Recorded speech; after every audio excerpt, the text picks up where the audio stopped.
Hello, everyone. Welcome, welcome, welcome, welcome. My name's Chris. I'm a bookseller here at Boswell, and I'm thrilled to have you all here. And I'm thrilled to have you three sitting here most of all. We're so excited to welcome Natalie Caña, author, of course, of a dish best served hot, which is the follow up to A Proposal They Can't Refuse. I also want to thank Revo Books and particularly Barbara and Valeria Cerda of Revo for being our co host for this evening and for being so generous as to come ask questions. And do some interviewing too. So thank you both for being here as well. They're the conversation partners here, and we are all here, like I said, to talk about a dish best served hot. It has gotten starred reviews left and right. On the left, the very hard to please Kirkus says, from a comedic cast of supporting characters to an emphasis on the importance of community, this is a vibrant second chance love story about repairing community and romantic connections. On the other side, Publishers Weekly starred review says, this is a treat. So enjoy. Thank you all so much for being here, and please give these three a very warm welcome.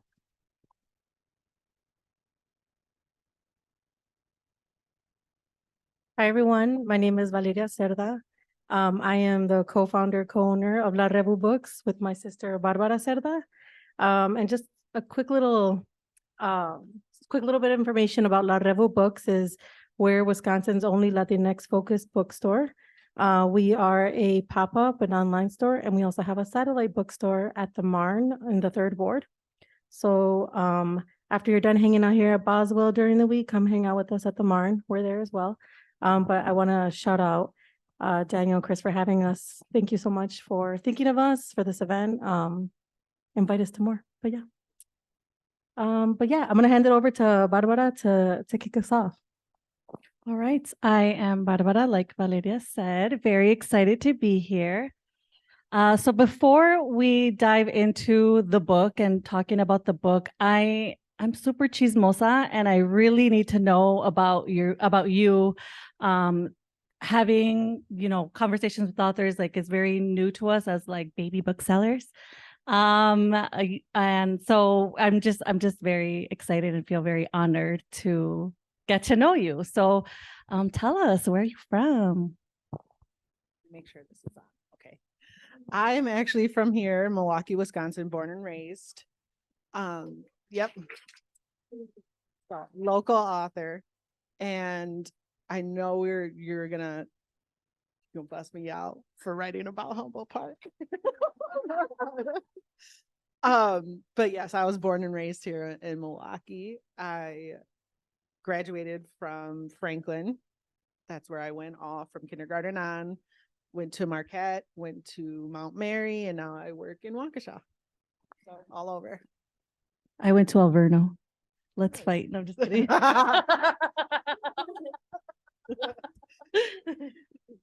kidding. Just kidding. Wow, that I was on the phone with Valeria and we got into a little baby argument. I was like, she's not from Milwaukee. And she's like, yes, she is. And I'm like, no, she's not. She's from Humboldt Park in Chicago. She lives in Chicago. And we brought you a book that is from a Milwaukee author. But yeah, so thank you for being our Milwaukee gem. And we're just super excited. Oh, thank you. Yeah. I think it's a treat because for us, visibility is really important. I think growing up, sometimes, I wasn't exposed to types of books that had brown people on the covers, that had names, their last names were in Spanish or their first name was in Spanish. So it means a lot to have you here and someone from Milwaukee showing up and representing us. What is that like, I guess, being an author, being Latina, being from Milwaukee, and writing like the genre that you write? I mean, for me, like you said, we talk about representation all the time. I think we're hopefully getting to a point where we all realize that representation is super important. And for me, being able to write these books, publish them with characters that look like me, sound like me, or my family, and embrace my culture is the reason why I do what I do, right? Like, I want people to see themselves and see their culture where they weren't able to do so before, right? When everything was a certain demographic. I am proud to be part of a large group of Latina authors who are putting our stories out there, right? So yeah. I think like even in the small details, I mean, I'm still not like desensitized to the fact that like there's cultural references in books, and specifically in your book, like the characters are drinking café bustelo and like, you know, things like that are just like really small pieces of culture that are within the book. I guess what is that like trying to weave in culture? Like, do you get a lot of pushback when you what is that like? Thankfully, I don't actually get a lot of pushback. When I was trying to, well, my agent was trying to sell this book, one of the first things that the people who were interested said was like, you know, we loved all those little nuances. And like, so they knew either they were Latino or they were a person of color, or they were close enough in that community where those things were like stood out to them. So luckily I haven't had a ton of pushback. I do know, and like, I don't read reviews. Like I do not, they're not for me, they're for readers. But I do know that there's like a couple that are like, there's too much Spanish. There's like, I don't like it. I didn't know. I had to Google what it meant. And it was like, I mean, Google's free. You're welcome. We even made a sticker once that was like, we only read in Spanglish. Like, and that's a language, right? And that's really important. Like, that's a way of being seen. And, you know, sometimes if it does confuse other people, it's like, well, story of my life, you know? So It's also a really great opportunity for folks to learn about our culture and like, you know, maybe they're used to drinking other kinds of coffee, but then they hear that, you know, they see that grandpa in one of the books is being travieso with the coffee. They're like, oh, let's try Café Bustelo. And they're like, Yeah. so yeah, it's a really great opportunity to learn about our culture and also learn these little tidbits of like the language too, instead of just like, you know, when you're learning Spanish, like teach me all the bad words. Like I can't tell you how many times people have asked me, like, oh, teach me all the bad words. I'm like, why? But it's just a good opportunity to I use the bad words. right. We use them, but I use them.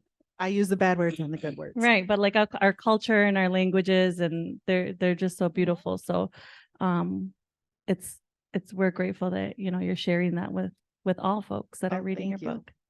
Thank you. What else do I have to ask you? You want to know about why I wrote Humboldt Park? Tell me about Humboldt Park, right? Yes. I'm reading both books at the same time. Okay. So I'm seeing a lot of like overlap and like Mhm. Humboldt. I just want to know about Humboldt Park because I thought you lived there. Yeah, no, I do not. So when I first came up with this idea, I wanted it to be a historically Puerto Rican neighborhood, right? And off the top of my head, you know, you have New York, Chicago, but New Yorkers know when you are not a New Yorker, and they will put you on blast. Like they know. So that's why I was like, yeah, no, I don't know enough about New York. I'm gonna leave that alone. But growing up here in Milwaukee, we would go to Chicago, we would go to Humboldt Park because the produce was cheaper. If we ever, when we needed to make pasteles or whatever, we would need to go make whatever, we would go to Humboldt Park. And we would go around, we would shop, we would eat, you know, we would experience it, and then we would come back to Milwaukee. So I was familiar with it enough where I felt more comfortable. But then of course I had to do more research, and, you know, again, Google's free, Google Maps. And so I did all that things, you know, talk to people from Humboldt Park and stuff like that. And that's why it was based more there, as opposed to here in Milwaukee, where our South Side was historically more Mexican American. We had some Puerto Rican, but not so much, which was why I did not base it in Milwaukee. I wanted it to be like a historically Puerto Rican neighborhood. Love it. When did you know that you were a writer? Was it like during those like trips to Chicago? When was that? My mom would say that she knew I was a writer when I was in the first grade. And we had like an assignment where we had to write a new ending for like a fairy tale. And I wrote like a 5-page front and back story about the old lady who lived in the shoe. I don't even remember it. I don't remember that at all, but I took that home, and that's when she says she knew I was a writer. Me personally, I don't think I knew I was a writer until later. I knew I was a storyteller, because tons of people in my family are storytellers. And so that was just something that always happened. When I was in high school, I decided that I wanted to write TV shows and movies, because I do not come from a family of readers. Like that's what we did. We watched movies, TV. So that's when I knew I wanted to write stories in some sense. But I did not think I wanted to write books actually until I was in college. Yeah.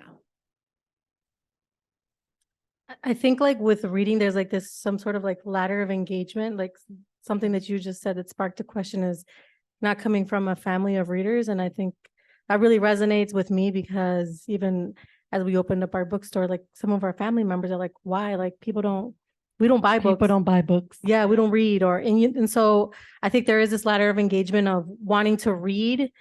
And when you start finding authors and topics that are interesting to you, I remember I started just jumping into like the trauma. I was like, okay, I want to learn all the bad things. Like, what are the messed up things and history that I didn't learn? And Barbara and I have been going through a journey with your books, because it's not centered and it's not like history that I would say like it's all up in your face. It's sounds like an academic book or something that you would get to write a research paper, right? But it's more joy. It's a little bit softer. And so it's a journey to like jump into those books, because sometimes you think learning about yourself has to be like a history book written with footnotes and references. And so I guess talk to us about that. Like, why romance books? Why did you choose that? So for me, I think my love of romance started with telenovelas. Right. Ooh. Yeah, for real. I mean, they basically are a romance novel. You have all of your like drama and your ridiculousness and your hoo-ha and your whatnot. But at the end of the telenovela, they get their happily ever after, everybody who deserves it, and everybody who does not deserve it pays the price for whatever their sins were. So that was something that, I mean, I grew up with that. I watched novelas with my grandma every single day. What were your favorite? say which ones. telenovelas? Tell us your favorite. Because we can watch them on Tubi now. I know. I found out Tell about us. Tubi. It's really messed with my productivity. Oh my gosh. I think I remember one of the first novelas I actually remember was Dos Mujeres, Un Camino. Oh my God, yes. Anything with Thalia, right? Yeah. Mariman, Rosalín, all those. María del Barrio. Maria del Barrio, which I did try to go back and watch after, and I was like, what? She's 15? What is this? There's a lot of that happens actually with the telenovelas. Yeah, all of those, all of the things. Abrázame muy fuerte, like that's what I watched. And even when I was home during the day, like if I was sick or something like that, it was like Price is Right, then back to Univision to watch all the novelas. So it was like all the little kid ones, the teenage ones, all of it. So that's kind of where my start for romance came from. I actually did not read or pick up a romance book until I was in college. I was at my university bookstore and they had like lost all of my books that I had bought, and I was so stressed out. And I remember like, I think I was shaking and I was like, what am I going to do? Like, I need these books for class. And right in the front of their area was just like a bin of books for $1. And one of the ones right on the top, I picked it up and it was Lisa Kleypas, Mine Till Midnight. And I took that home or wherever and I read it, and it was like, you know, I was like, this is it. This is what I want to write. This is what I want to do. But I had already started college and it was expensive. So I continued going for TV production. I had that experience when I cracked open your book. I'm like, what? What am I reading? And I'm like looking at the cover and I'm just like, oh my God, this is amazing. Cause I love like the chick flick stuff and How to Lose a Guy in 10 Days and all that kind of stuff. My fate.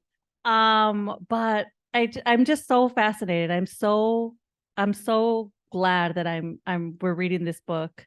Will you tell us about it now? Yeah. Tell us about it. Yes.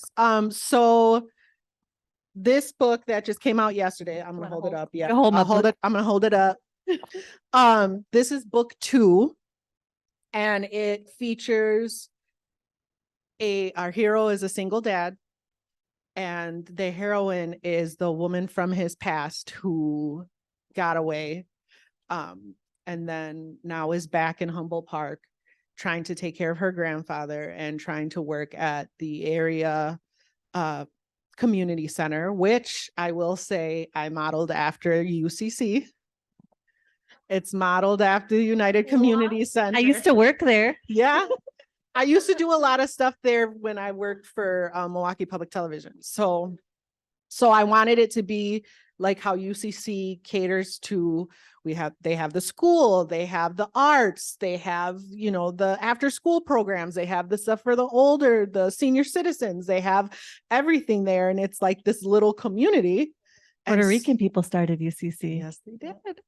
And so that's why the community center in the book is modeled after ours. And so she works there, she volunteers there. She would like to do more, but she kind of has to prove herself.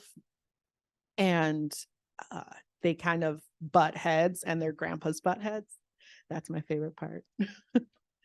I love the old folks. And so they have to work through their past and with each other and independently, and they have to work through the present, which is also something that could potentially be keeping them apart, but they decide to become unlikely allies to make it work. Are the grandpas real, like based off of real characters? No. I wish. So the grandpas are from book 1. They started because they're like what I wish I would be like when I'm older, but I know I'm not going to be that because I'm like way too lazy to come up with all the shenanigans. But so they're kind of based off of that. Like I tell my niece that she's going to be the one who's going to get all the phone calls when I'm in the old folks home. It's like your aunt has been wreaking havoc again. You need to come do something. Yeah. See contact. Yes, exactly.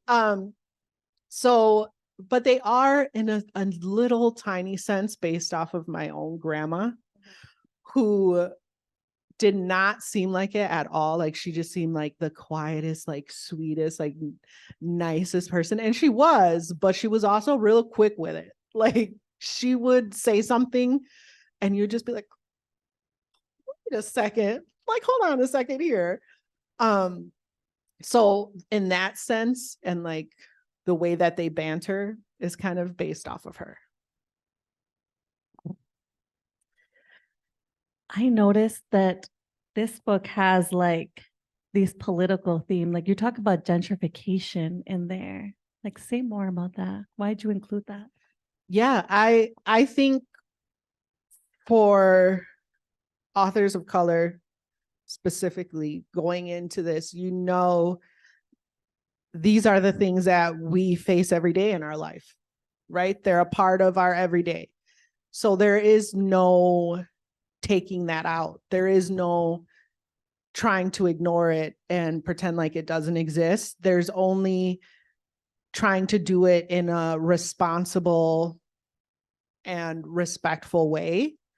With gentrification, I mean, that obviously came up because that's something that really is going on in Humboldt Park. It's something that they're battling. It's something that they've been battling. Most urban communities in the US are dealing with it on a day-to-day basis. And I think it is something that is important for us to talk about because it does, I mean, there is like a fine line, right? Like you do have people who are like, bring in more resources, bring in more money. Let's make these old historical buildings look beautiful and new again. And then you still also have like, okay, but what happens to the people who are already there? So you could really argue both sides of it, but it is something that, I mean, I think it's relevant in a lot of different spaces. Your book reminded me of Neruda on the Park. Did you read that one? I have it on my TBR. I got you gotta I read need it. to, It's I good. know. It's by Clavis Natera. Yes. She's a Dominican Yep. writer. Yep. Love it. I know. I have so many books on my to be read pile and then they just like keep getting bigger, but I don't get through them. Yeah, that book was about like family conflict, also dealing with the gentrification. So I'm excited to continue. Yeah. There's reading. so many. I mean, like we were just talking about Olga Dies Dreaming, right? We were talking about, and I was saying there's tons of Latina authors out there who and people of color, I mean, Black, Indigenous, queer, all these people are writing these stories that are showing our identities and that are genuine to our communities. And so, yeah, I think it's super important for us to continue to talk about those topics in our fiction because it's something that we all deal with. And honestly, nobody's going to write it better than we are. Right. And I think like the two important elements that show up is like the aspects of our culture that are like easily digestible and then other parts that are not so easily digestible. And I was talking to Barbara about this, like for her, Hispanic Heritage Month, it's like, it's all the aspects of our culture that are so easily to digest and celebrate. But what about the things that are difficult, the heavy things, the things that are that make it complex and that make it, hard to grapple with. So I think that's something that I appreciate about your writing is like you said, you don't hide it, you don't cover it up, you bring it up. And it's not just like a service to like readers, right? But like to our own families that don't consider themselves readers. Like, how do I bring them in to this world of literature? And also like, look, I'm writing about us and the things that we go through. Right. And I think that that's part of it, right? Like, that's why with romance and with fiction, some of those things do become a little bit easier to digest because you have the ability to counteract it with humor or counteract it with something sweet or to make it so that you're not like standing on a soapbox, traumatizing people. Yeah. Like just ruining Thanksgiving dinner again. Ranting at everybody. And so that's what I always try to do is I want people more than anything to be entertained by my books. That's number one. But if there's that little nugget or that little thing that makes you think later, that's like my true goal. That's what I want. It's like, I think our most difficult reader is my mom. We always try to find things for her that will catch her attention. And so I'm pretty sure that this will be something that will catch her attention. So she gets it after me. Yeah. So let her listen to it on audio book because that's how. Do you read it? That I don't read it. No, no, I do not have the skill set to do that. That's like Enunciation and all that. that's like stuff? voice acting. But a lot of my, because again, don't come really from a family of huge readers, but a lot of them were like, is this gonna, like, can somebody else read it to me? And I'm like, yeah, there's these things called audiobooks that somebody reads it to you. And they're like, oh, cool, then I'll do that. And I'm You like, gotta follow up with them and make sure they did it. no, I don't want them to Sorry. do it. I told them feel free to buy the book and then never read it. But no, they decided to listen to it. And actually, one of the funniest things was my brother. My brother was listening to it, and I just got a text that said, I'm learning a lot about you. And I was like, I told you not to read it. What are you most proud of from this book? Like in this book, about this book? This book nearly made me lose my mind, honestly. I wrote this book during not even one of the most difficult time in my life. My grandma was going through her final battle with cancer. We were in a pandemic. It was just a hot mess of all the hot messes. So it took a lot. It took a lot to figure out this story and figure out a way to still make this story hopeful and happy. And I think that is the thing that I am the most proud of with this book. Book one, I felt like the characters lent themselves more to shenanigans and just like joy and humor. And I really had to dig deep and work really hard to bring that element to this book. And that's how we got the old man prank war. But yeah, that's probably what I'm the most proud of with this book. So maybe No, I thought you. I told Natalie, I'm like, I'm really good at preparing for these things. But then at one point, I kind of blank out and then I'll just stare at you. And then we just stared at each other. I just told her, I did the she thing. just did it right now. I did it right now. I'm like, I blanked out. I'm like, okay. And I was like, I saw it, but I wasn't going to comment on it. I was going to let it slide.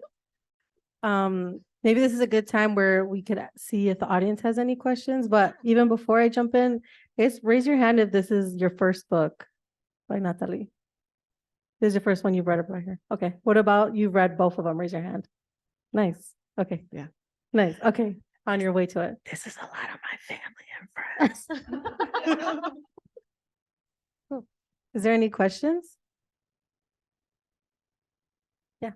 You think I'll ever write a book that's based in Milwaukee? Because I'm actually from Illinois, but we moved here to make this in our cat for teacher policy.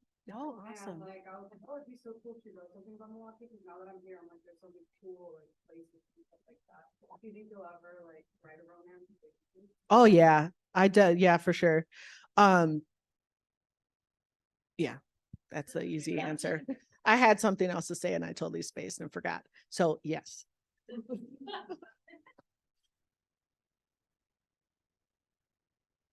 Yes.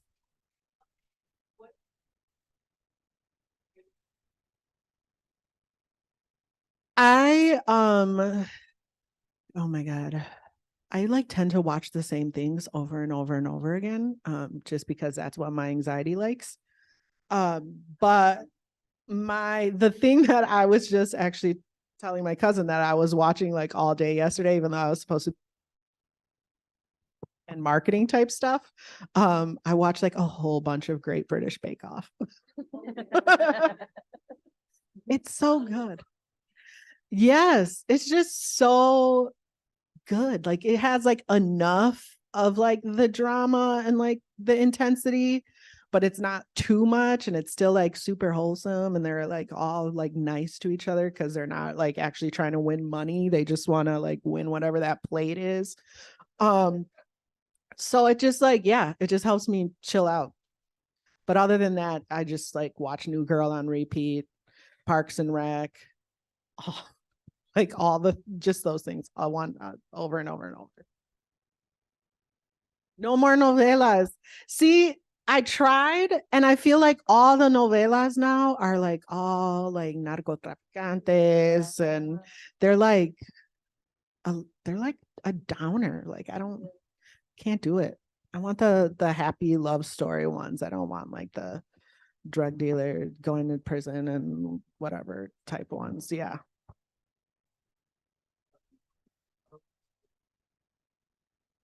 Oh, that's a good one. So in book 1, the heroine was always the same. I feel like I don't think she changed very much from the beginning, not even her name. In book 2, I wrote half of the book and then realized that the hero did not like this heroine, like did not. Like he was just sitting in the background like, nope, not her. And so I actually had to go back. I actually do a lot of like background origin story type stuff. And so I had to go back into my notes and kind of scour them for an idea. And the one thing that kind of stood out to me in my notes was it said, Saint got his nickname from this girl in high school who he saved from a bad situation. And that's exactly how the heroine of book 2 came to be. And that's exactly how they meet. And I kind of went from there. I tried to think in this instance, because I had to change halfway through, I tried to think what is the kind of person that this hero needs? What's going to balance them out? What is going to make them work in, forever, basically HEA. So yeah, I got to play matchmaker. That's always fun in fiction, not in real life. Your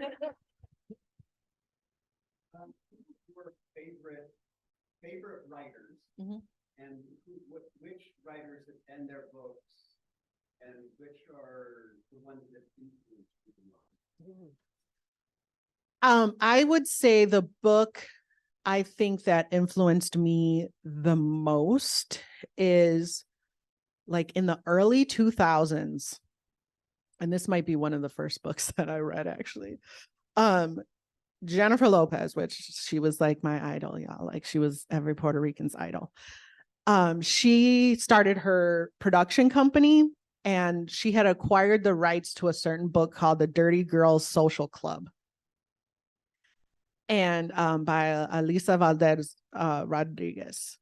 And I went because, I'm chismosa too, I'm nosy. I wanted to know what it was about. I was in Florida with my aunt. I made her take me to Barnes and Noble so I could buy this book. And I sat there and I read it and my mind was blown because the main characters are all Latinas from different ethnicities. They were the main characters. It was their story. It was just super Latine.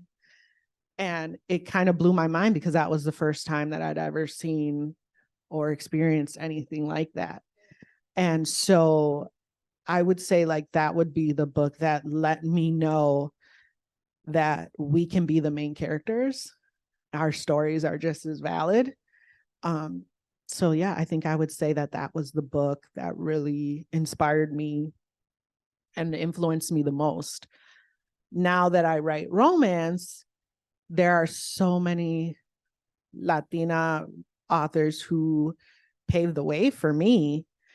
And I'm a huge, huge fan of theirs. It was like this morning, actually, the author Adriana Herrera, she sent me a text message and she was like, I love this book. Like, this is blah, blah. And I was like crying as I like try to get ready for work. I'm like, you don't know how much that means to me. You're like my favorite. Yeah, I'm a mess. So yeah, there's plenty. I mean, Isabella Allende. I did all the, Mark Twain, Shakespeare, I read all of those, but I would say like those, for me, they teach you really good about writing good stories and how to plot and put it together and prose and all this stuff. But for me, it was always the main book was that Dirty Girl Social Club, even though it was a hot mess. Do you carry it, Daniel?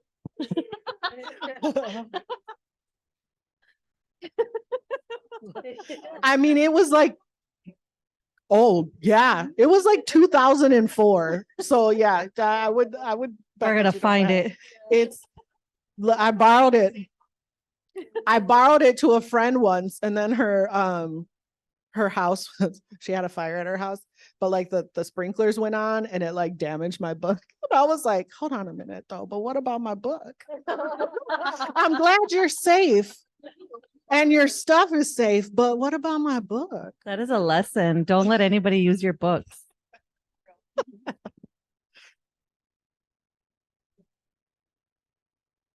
Any other questions? Because I can just blabber on up here forever. Thank you.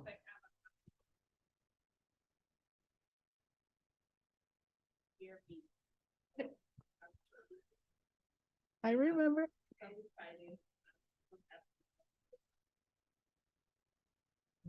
Oh, thank you.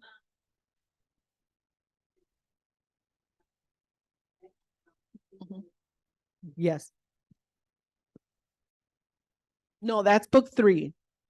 So, if you're familiar with the Vega family, starting with Camila, she has 4 older brothers. 2 of them are already married and have their family and such, but I needed to write the other 2 brothers' story. So book 2 is the oldest, Saints, and book 3 is the youngest of her older brothers, Leo. This is making a lot of sense. Yep. So it's that continuation. And maybe one day I get to write more Vega family, because I definitely have all their stories planned out, but somebody need to buy it first.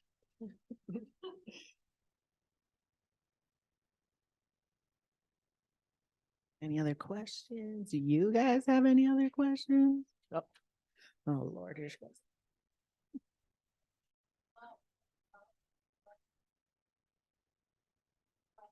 Yes. Mm-hmm.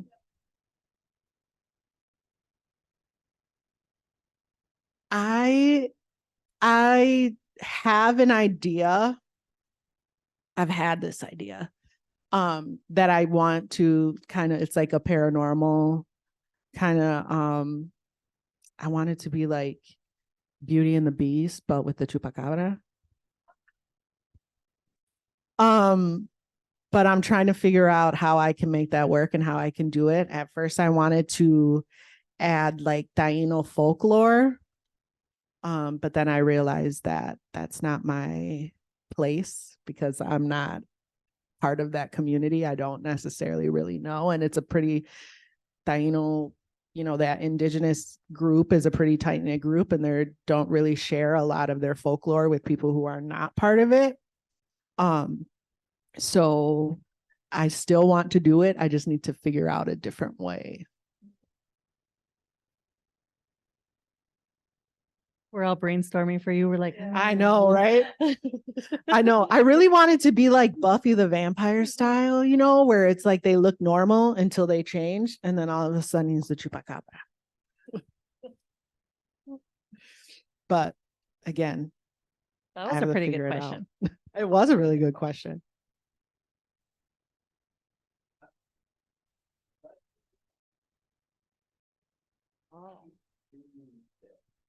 I would tell any budding writers, I would tell them to find their writer community. That has been throughout this whole time. My writer community is over there in the back. Whoop, whoop. That has been immeasurably important throughout this whole thing, right? Because your family and your friends, they want to support you as much as they can, but there's so many things about being an author and actually writing, that other people who do it are the ones who get it. And so I would say that would, like, online, or like look through, the library or something, and try to find yourself a community that you can talk to, that you can brainstorm with, that you can vent to, and who really understand, because you guys lift each other up when you need it, and in a way that other people cannot lift you up. But other than that, everybody has tons of advice all the time for authors. Do this, do that. I found that you just have to try different things, take pieces that work for you, and just kind of leave the rest, because it's not, everybody's different. You're all going to have, things are going to work differently from you. Like, I really wish I could be a plotter and like plot the book out and have, all the scenes. And I just can't do that. I'm not, my brain doesn't work that way. So yeah, I just try different things and figure out what works for you, and then kind of put them together into your own style.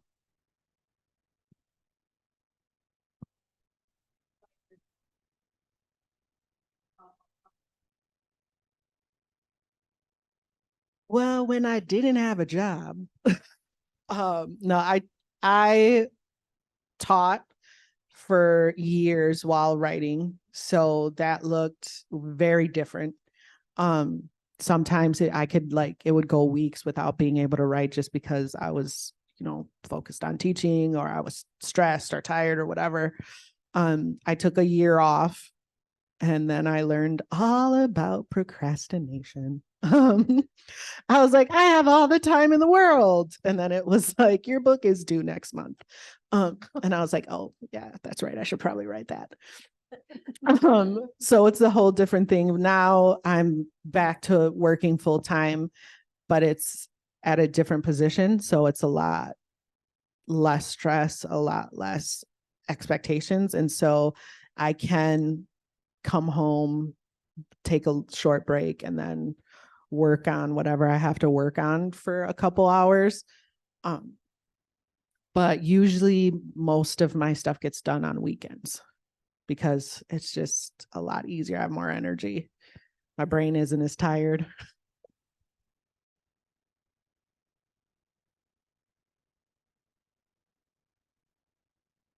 I think that's it for questions. Okay.